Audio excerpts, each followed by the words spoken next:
So I just got home from watching Spider-Man No Way Too Far Away from Come Home, and my breath still smells of McDonald's Nuggies, which we hid in my girlfriend's purse, and cheesy nachos, which I feel like I've ingested for the first time in what feels like years.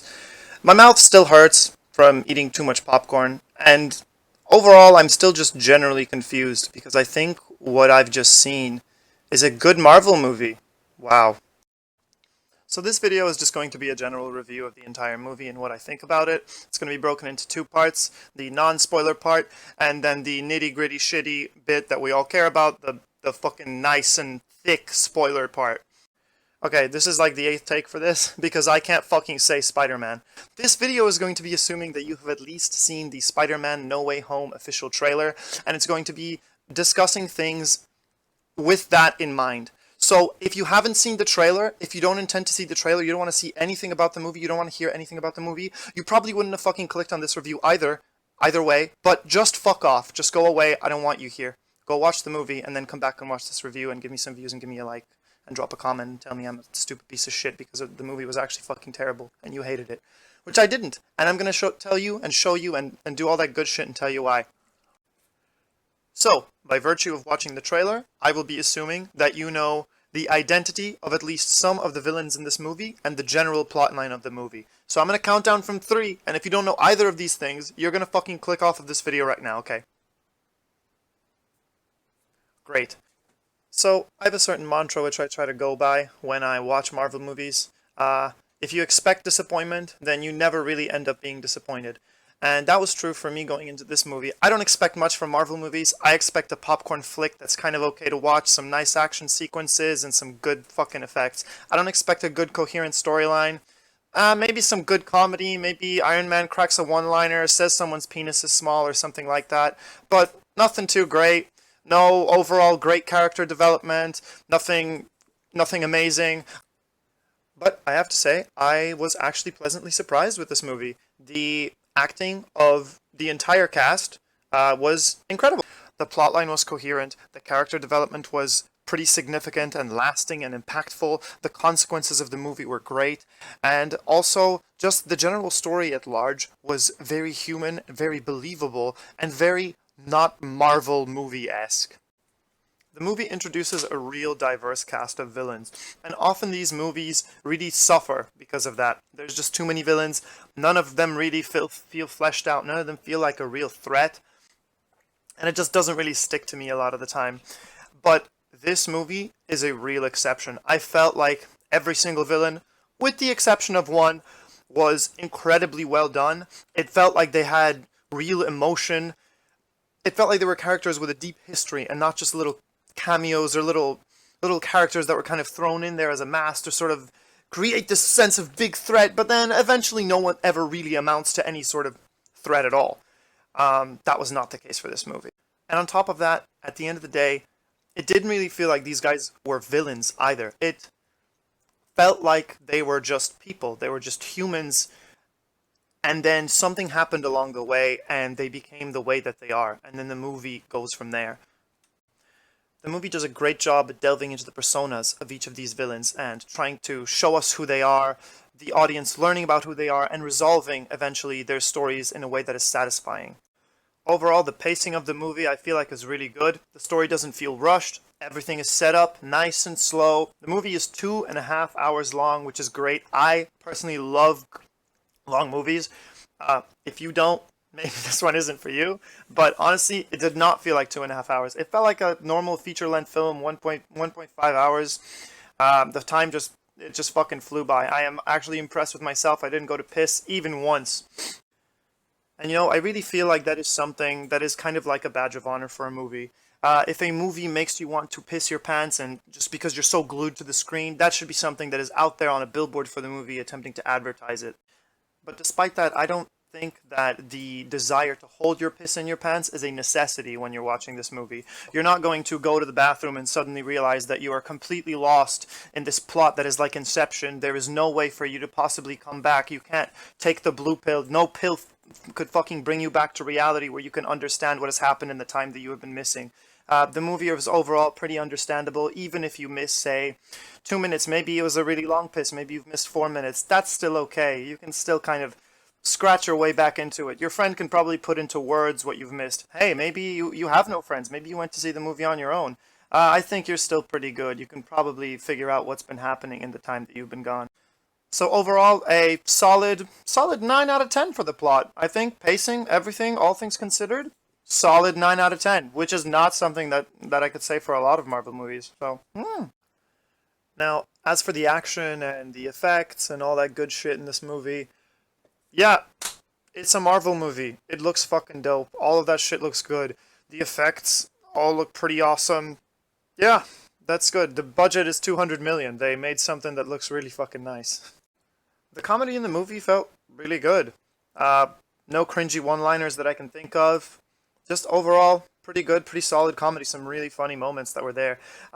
With the absolute fucking terrible taste that Venom Let There Be Carnage left in my mouth, this was a real nice whiff of something that isn't absolute fucking shit, just filling my nostrils. So I was glad to see that. I really appreciated the humor. Marvel doesn't really fuck up on humor a whole lot. I think they overall do a pretty good job, and they continue to pretty much kind of hit it on the head in this one, I think. Another thing that I wanted to discuss was the conclusion of the movie. I'm obviously not going to say outright what the conclusion was. I'm just going to say that I felt like this movie will have lasting consequences for Spider-Man as a character going forward in the movies. Real lasting consequences that matter, which is not something that I'm used to in Marvel movies. The thing that I can think of that was most significant in a Marvel movie was that Iron Man died. Oh my fucking god, I couldn't believe it. Yeah, 50% of the people got snapped back into reality. Thank you, Infinity War. That's fucking brilliant. It feels like the studio usually likes to give you fake consequences and then I'll say, oh, never mind, it doesn't matter. Well, let's fucking dial it back. That was a little bit too much. This felt like a movie with a plot that actually results in something that matters. I know this doesn't seem like astronomical, but to me it truly was with a Marvel movie. So props to the studio. I feel like we're growing as people in general. Like, wow, maybe the audience is actually ready for something that's more than just nothing. About the things that I disliked in the movie, I can't really pinpoint anything that I thought was straight up particularly bad. No real cringy moments, nothing childish. I never felt like I was being talked down to or something was being simplistically explained to me. It just felt like we were in the world that Marvel was trying to create in Spider-Man's world, and we were just following along with the story. Everything was pretty good. I feel like that's a really good sign for the movie. I can't really tell you anything that I disliked all in all. So yeah. If you think that sounds like a good time to you, then head down to your local cinema and have a watch of the new Spider-Man movie. I think this is definitely not the time to be sleeping on a Marvel movie. This one's pretty good. Alright, now that I've run out of ideas for the no spoiler section, we will be beginning the spoiler section in about 3 seconds. So I'm gonna count down from 3, and if you haven't seen the movie yet, you're gonna click off the video. Alright, 3, 2, 1. Now the spoiler section is going to be a bit more of a ramble. I don't know if there's particular themes I want to discuss or anything in particular that is going to be a monolithic standalone section. It's going to be very much just me trying to tell you the things that I liked from the movie in particular, referencing some scenes, talking about some general things that happened during the movie. It's not going to be very planned out. So yeah. Okay, so first let's just get this shit out of the way. There's 3 Spider-Men. To avoid confusion in the future of this video, I'm going to be trying to call Tobey Maguire's Spider-Man Maguire Man, and Andrew Garfield's Spider-Man Garfield Man, and then Tom Holland's Spider-Man will be Holland Man. Okay, we're going to really try this, and I'm going to try not to fuck it up if my phone doesn't shut the fuck up. That'd be great. So, all in all, I actually really liked what they did with the 3 Spider-Men in the movie. While I thought some of the segments with them were a little drawn out in this kind of like spectacle, like, ooh, look, multiverse! Ain't that incredible, movie watchers? This multiverse thing is kind of fucked up, right? There's a lot of Spider-Men. Look, wow, there's 3 of them on the screen. Isn't that crazy? There was some scene that felt like that. Maybe it was a little weird, but mostly I thought it was very well done. I thought that the pacing with them was really good, and I like that their roles weren't just a cameo. They weren't just there for a little spectacle, like, look, Tobey Maguire used to be Spider-Man. That's a good one, isn't it? Oh, Andrew Garfield, ain't he amazing? Wow. It felt like they both had an impact on the movie, and that they interacted with the villains from their own respective storylines and had their own little conclusions and stuff. And that felt good. I thought that was really well done. So I'm glad that was there. Now, I'm gonna be honest. I think Tobey Maguire kind of seemed like a stale biscuit at moments in the movie. It felt like he had Botox done, and his face was stuck just doing this kind of weird smile sometimes. I don't know. Maybe that's just Toby. It probably is just Tobey Maguire. It's been a while since I've seen those movies, but obviously it was good to see him there. I liked what they did with both Maguire Man and Garfield Man. I liked that they were these kind of mentor figures for Holland Man. It really felt like this was kind of Marvel's attempt at saying this is our true incarnation of Spider-Man. Maybe this statement will come back to bite me in the ass when they do like one or two more movies with him and then reboot the whole series and then there's a new guy. But I really feel like Tom Holland has thus far been the best incarnation that we've had of Spider-Man. And it really feels like this is Marvel saying, we agree with you and we want to keep this guy on. We want to do more with him. It felt like those two guys were kind of coming out from the multiverse and passing the torch to him, passing on the lessons that they've learned to try to make him the best Spider-Man that they possibly could make him. And yeah, that's good. And so this really felt like this movie was a kind of true beginning to Tom Holland as Spider-Man. It honestly felt like an origin story. He had the crushing moment where Spider-Man realizes the weight of responsibility with Aunt May's death. He had that close call when MJ was falling from the Statue of Liberty, and oh my god, what a fucking tearjerker of a moment. That scene when Andrew Garfield, when he caught MJ, I nearly cried at that moment. It didn't feel forced. It felt so natural. They didn't dwell on it for very long. And it was, I think he played that scene so beautifully where you could see that he was kind of tearing. Oh my god, I'm tearing up just kind of thinking about it at this point. But honestly, it was done so, so well. I thought that scene was fucking brilliant. You know, it wasn't so much a redemption moment for him as much as it was him being able to do what he couldn't for himself to the other Peter Parker from this dimension, and making sure that he didn't suffer through the same tragedy that he experienced when he couldn't save MJ or Gwen or whatever it was in his universe. I'm sorry, at this point I don't even remember. But I'm very glad they put that scene in. That was I thought that was great. And you know, it was great to see the other two Spider-Men come in and kind of share their own life stories of like, oh, what happens after the movie? Garfield Man admits like, oh, I stopped pulling my punches, you know, I really hurt people, I killed villains. And it's good to see him come from his own universe and not only solve problems for Holland Man, but have these moments of healing for himself and sort of allow himself to fix something as opposed to break and kill and hurt. I guess they felt like they were wounded characters, and they really had some sort of their own development for themselves in this story. And it wasn't all just about Spider-Man, but it wasn't just a movie. It was a situation that was naturally resolving, and all of these people were having their own experiences during this big final fight conclusion with all of the other villains in themselves. Which, talking about the final fight, I thought that whole sequence was great. It was showing that the three Spider-Men, they're not this sort of group that sort of inherently works together and they know how to coordinate. They're kind of falling over each other. Everyone's kind of doing their own thing, fighting. They know they're not used to fighting as a team. But they kind of strategize, they regroup, they try to refocus, and they do what needs to be done.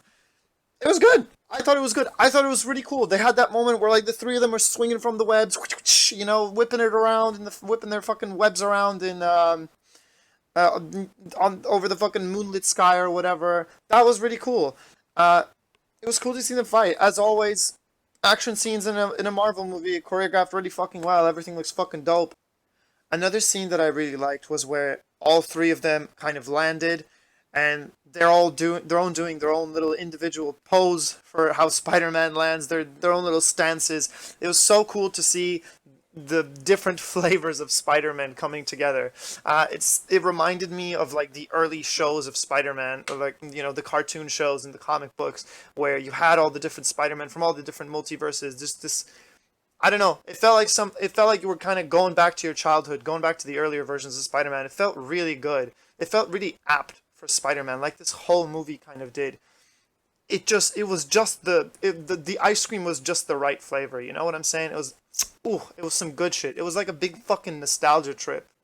Another reason why I thought this was kind of the true origin story of Spider-Man, or the kind of final form of Spider-Man that's starting to take shape for Marvel in Tom Holland's Spider-Man, was that scene of losing Aunt May, where Spider-Man experiences his first major loss, and his first major loss of a loved one, and he's shattered. He's completely broken. He doesn't know what to do. He's alone. He feels alone, and he's kind of struggling with his place in the world and with what it truly means to be Spider-Man. And going back to that scene on the rooftop where he's realizing all of this, it felt like he is stepping out of this juvenile form of it's all fun and games, and he's stepping into the real world where you experience loss. And it truly felt like him going through these classic ordeals of Spider-Man, just going through this tragedy of losing Aunt May and dealing with all of those feelings of loss. I feel like it was such a great moment of development for Tom Holland's Spider-Man, where he's sitting on that rooftop with the two other Spider-Men, and he's going through all of this thinking like, oh, Aunt May died for nothing. And then they're all saying like, oh, we've all been told that with great power comes great responsibility. And Holland Man is kind of not necessarily he's not necessarily coming to the realization on his own, but he's living the realization, and he's experiencing it with the other Spider-Men. Like, well, maybe they didn't die for nothing. Maybe they died, and through this great tragedy, he's learning to embrace and embody those words of, with great power comes great responsibility, and he's learning what he needs to be Spider-Man. Maybe it's not all friendly neighborhood Spider-Man who has it all. Maybe Spider-Man needs to be someone else. Now, as for the acting, I thought all the actors did a phenomenal job playing their respective roles, but obviously there's only so much time in a movie. It is 2.5 hours long. That's pretty long, but it's still not enough. Some characters are ultimately going to be left on the back burner, and their stories aren't going to be as developed. But overall, I thought that the movie still did a really good job of developing all of the respective stories of the characters and concluding them in satisfying ways. So, Alfred Molina as Doc Ock. When the dude speaks, the room trembles. He has incredible delivery and incredible power, and just, you can really feel the rage that he's got pent up inside of him. Like, they tell you like, oh, the tentacles are controlling him. He plays it real well. That sort of aggression and this fierce energy that he's got, even locked inside this cage, you can really feel that there's not necessarily something wrong with him, but he's just a villain, He's playing it so well. It's the guy does an incredible job. Like, whew. Electro, he was good. Look, Jamie Foxx, it's a phenomenal performance, I think. His character has energy. He's got the comedy. He admires himself a little bit. It's cool. Yeah, I thought he was a real fun character. His story is established. His feeling is established. This sort of yearning to be someone greater than what he was. Because he was just like cleaning at Oscorp, right, where he fell into the vat of electric eels, and then suddenly he's Electro. He's this villain. He can harness power. He quite literally felt powerless, and then he becomes powerful, right? So it's only natural that he is reluctant to give this sort of identity away, right? He doesn't necessarily want to be someone else. He wants to be this individual that can be powerful, can be power itself. I thought his storyline was great. Yeah, maybe I'm downplaying it a little bit. I thought he was also he was a central villain. It goes back to what I was saying before. The villains all felt fleshed out. They all had their moment in the spotlight. And, yeah, Electro was good. And Willem Dafoe giving his performance of the Green Goblin, he does an incredible job. Man, this duality of struggling with being the Green Goblin, he plays it so incredibly well. His performance is just, it's heartbreaking, it's touching. Like, he's this old, frail man who has this monster inside of him that he can't control. It's nearly like looking at someone who has dementia and who's going through all of this where he can't remember and he does terrible things when he can't remember. It's heartbreaking to see, and it's so fucking beautiful. The guy does such an incredible job. And oh my god, the moments where he just becomes the Green Goblin, even the voice changes that he does, they're just fucking brilliant. Man, the guy could literally just monologue throughout the entire movie, and I don't think would ever get boring. He has so many quotable moments, like "gods do not ask, they take," or something like that. I say quotable. I've probably butchered it already. He just does an incredible job. He could have narrated the entire movie, and I wouldn't have even minded. If no one else spoke throughout the entire movie except for Willem Dafoe, it probably would have been some sort of like medieval quest epic, something like The Green Knight that we were watching, and not a Spider-Man movie. That one scene where Spider-Man, Holland Man, is fighting the Green Goblin, and Willem Dafoe is just talking throughout the entire fight. Spider-Man's got him up against the wall. He's punching him in the face, and Willem Dafoe is just laughing. Oh my god, it's so disturbing. It just fucking hits. It just hits right. It's nearly like the Joker, but better, probably. I mean, no offense, Joaquin Phoenix. He did a great job, and it was great. But man, it just felt real. It was a truly disturbed villain. He was truly insane. Like, yeah, I don't even know what else to say about it. It was so good. It was so fucking powerful to see. I'm still just sucking Willem Dafoe's dick, and I could do it for hours. Honestly, I could. Also, apparently, every scientist is evil. Just every single fucking villain in Spider-Man is apparently a scientist or a janitor. So I guess you really can't trust anyone, but especially scientists, because they all just turn out to be evil fucks. They're all just in it to give themselves superpowers and kill spiders, I guess. Sandman, I mean, he's made of sand, I guess. Like, he still had his role to play. It was cool. He was a good character. I don't think I don't think he was bad or anything. He had a really funny moment with Electro. That joke when they're like, "Oh, yeah, I fell into a vat of electric eels." Yeah, I fell into a super collider. Damn, you really got to be careful what you fall into. That shit was good. That shit was fucking funny. Got another little chuckle out of me. But, yeah, I mean, that's pretty much it. He's fucking awesome to look at, it's all sand everywhere. That's crazy, I go to the beach, I see lots of sand. I really like the beach. Sand, I guess, is just universally a very, very cool thing to look at and to feel as a human, Yeah, they really hit the nail on the head with the sand. That was good. Now, there's one villain that I haven't really mentioned yet, and that's for a good reason. I mean, Lizard Man, he's a lizard, I guess. He's really a lizard. Boy, oh boy, he was there. Okay, I'm making it out to be way worse than it actually was. Yeah, I mean, he was a cool character. He was just kind of in the cage already, right? We didn't really see. He was kind of in some action sequences. He was fighting a little bit.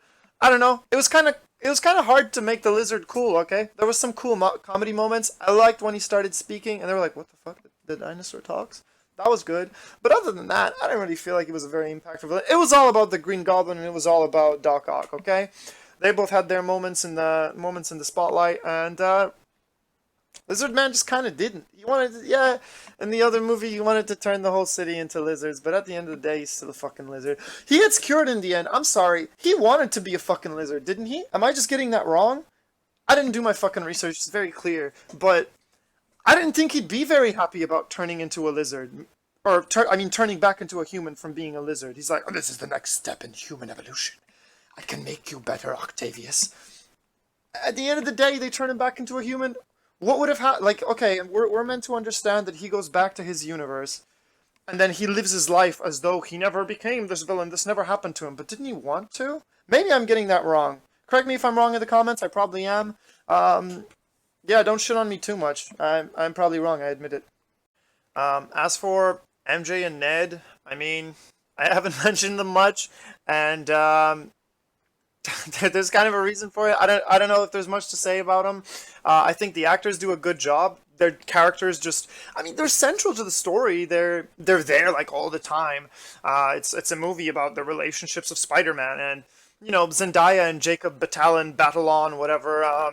They do a great job playing their characters. I really like that Ned is like magic. He's a magic man. That's cool. If he's in future installments, I hope we kind of uncover that, develop it. Although I don't know if I do. Honestly, do we need more special people in the show? Let's just have them be the little comedic relief, the little interest, the friend, the girlfriend, whatever. Not everyone needs to be super.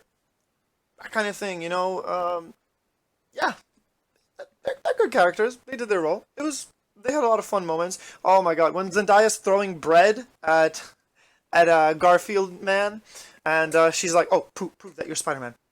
Crawl over there." That was good. And another thing that I had mentioned before that I wanted to discuss more in depth were the lasting consequences of the movie and how the movie concludes and really results in a true growth and development for the character of Tom Holland's Peter Parker and Spider-Man as a whole.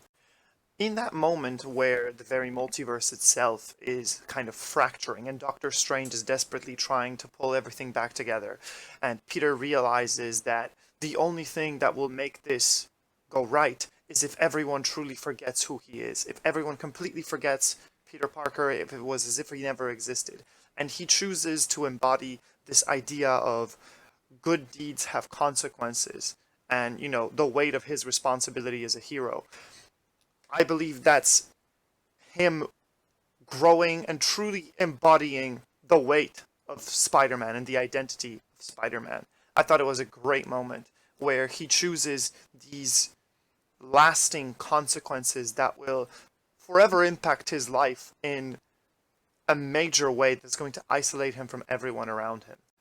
And at the end of the movie, after all the fighting is done, and all the other Spider-Men have gone home, and our Peter Parker walks into that cafe to confront MJ and to kind of try to make her remember who he is and try to get back together with his friend and his girlfriend and everything and kind of make things as they used to be. Um, he walks in there and he sees the two of them together and they're going to MIT and everything's good. And he starts chatting to her and she kind of moves her hair. He sees the plaster. She says, "Oh, it doesn't hurt anymore. Like it's all good now." Obviously, she doesn't say that to him, but that's what's implied. And I like that he chooses to forego all that stuff that he pre-prepared, put away that little note that has his little speech that says how he's going to approach her again and try to strike up a conversation. We can see that they have this moment and they still have this connection. There's some underlying feelings there between the two of them, but he's changed and he now realizes that it can't all be the same. He sees that with great power comes great responsibility, like his Aunt May told him earlier on in the movie, and this is kind of him growing and becoming more mature and becoming Spider-Man and kind of accepting the consequences of his good deeds, what he gave up, the memory of his friends and his family and all those who loved him and knew him. All of their memories of him are gone. And that's real. And he realizes that maybe it's for the better. And maybe he'll get back with MJ and with Ned and all of them in the future. But that's not happening now. And he realizes that, him being a hero, it's not all just fun and games. It really finishes on a kind of awesome, somber tone that's very real. So all in all, I think that the development that Peter goes through in this movie is phenomenal. I think they really outdid themselves in this movie, and they created something that is nearly unlike a Marvel movie in the scope and seriousness of it all and the real humanity of the story. I don't go into a Marvel movie expecting a story that is moving and human. I go in expecting lasers, aliens, and maybe some dick jokes. So about the after credits, it looks like there's a little bit of Venom symbiote stuck in our universe now, which is pretty exciting. I'm glad to see that we're going to see some Venom action in the future Spider-Man movies. Now, obviously, this really does feel like the Great Reset for Spider-Man, where he becomes the broke-ass photographer who just sells pictures of Spider-Man to PJ Morgan or whatever that journalist was called. And this is probably the time where him and Eddie Brock, where Peter Parker and Eddie Brock are going to come to heads, and where he's going to find the Venom symbiote, that sort of stuff.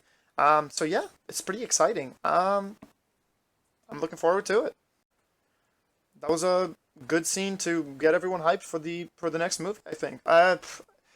Also, I'm not gonna lie.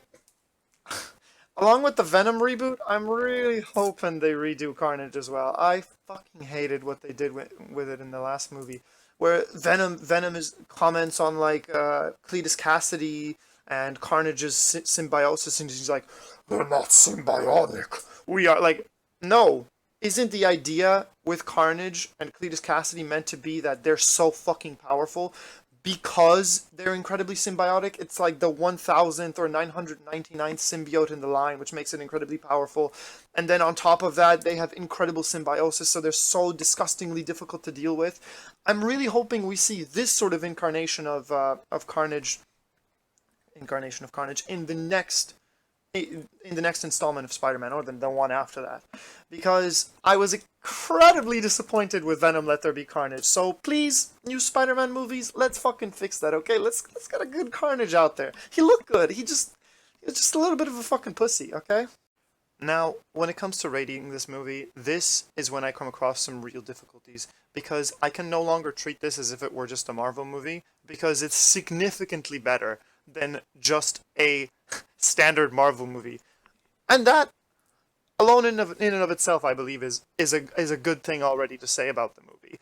But there's also the issue of my own personal bias. Um, when I was a kid, Spider-Man was my favorite superhero. I loved the animated show, and I loved all the crazy tomfuckery that was happening there, with the multiverse and the other Spider-Man coming in, and all this crazy shit that was happening that I didn't even really quite understand as a kid. I didn't really quite get it all. But now I'm older, and this movie really brought back that feeling of nostalgia for me, that childhood Spider-Man feeling. I thought it embodied everything that Spider-Man is supposed to be, and more. And so, if I had to give this movie a rating, I'd probably say it's a solid 9 out of 10. I would really recommend to anyone that hasn't seen it to go and see it, and just enjoy yourself a nice Spider-Man movie. So yeah, that's about all I have to say about the movie. Thank you all for watching. If you liked this video, like, comment, subscribe. If you didn't like it, dislike it, downvote it, whatever. Fucking leave a mean comment. I don't really give a fuck, and we can't even see the dislikes anymore because apparently dislikes are bad, so YouTube decided to hide them all. But whatever, if you like this sort of content, if you want to see more of it, I will be doing more reviews in the future. Probably going to be doing a review of the new Matrix movie. Going to be doing a review of The Green Knight, just because I really like that movie. I know I'm really late to the party. I don't give a fuck. If you want to see more of me in general, I stream on Twitch, play a lot of different games, I'm not going to list them all. You'll see. Just hop on Twitch. I like streaming. Hopefully I'll see you there.